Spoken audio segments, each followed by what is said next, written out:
Welcome to another Doc Media how-to video. We're going to have a look at clocks and something specific to Powergold 12 and something, a bit of a new feature which I think is pretty cool and worth getting your head around. We're going to go to how to use a natural flow clock. We're going to go to Format Control and open up the clocks up here. And for example, let me just pull out. You'll see here you've got pins and then you've got filing cabinets. So the filing cabinets are your natural flow clocks, and let me just pull one open just to show you an example of how it works. Have a look down here on all the over here on the flow group, and you'll see that there's mostly pins, a couple of filing cabinets there. Those filing cabinets are the natural flow category. So basically, traditionally what we might do in a radio station for clocks is we might say have a version of might have a daytime music clock, and we'll have daytime 1, daytime 2, daytime 3. And the reason why we would do multiple versions of the same clock is the only thing that would really change is the music categories, because what we don't want is the music to sound stale and predictable. So every time that 9 a.m. plays, we don't want Monday to Friday 9 a.m.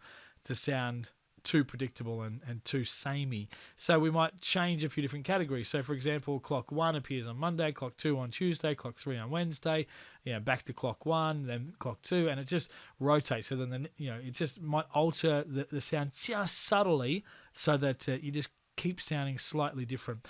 Well, natural flow is a way to do that by only having one clock. So let me show you how it's set up here. I can manually choose to put anything on a natural flow and toggle that to there. So there's a filing cabinet. Then I can set a natural flow group. So you'll see the numbers here, 3, 1, 1, 3, 1. Now this is all based on your station and your desires, your processes, but it's customizable to do however you want it to do. So you got to decide which songs are you willing to change. And which ones do you want them to change with? So, for example, in this clock, we've said the opener, being main goal, we don't want it to alter. We don't want it to change at all. So we've got it on a pin.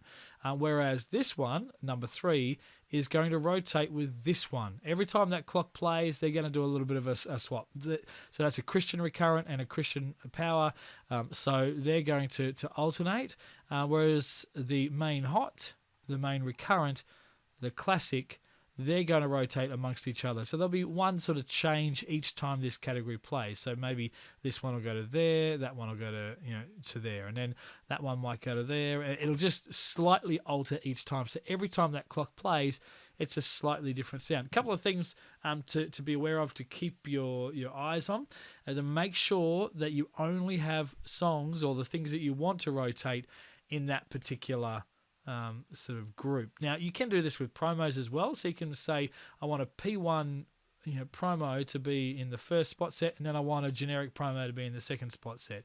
But then you have them on a rotate group, so that P1 positioning will change each time the clock plays. It'll still be a hard set P1 promo, but you don't want it to appear at the quarter hour every single time necessarily. You want to rotate it between the quarter, the half, and the something like that. You could do with the natural flow without having to have multiple versions of the clock.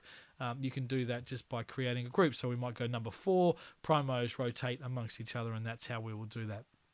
So it's a really cool thing to get your head around, worth exploring and playing with, because another video we're going to do is about streamlining and having efficient clock structures.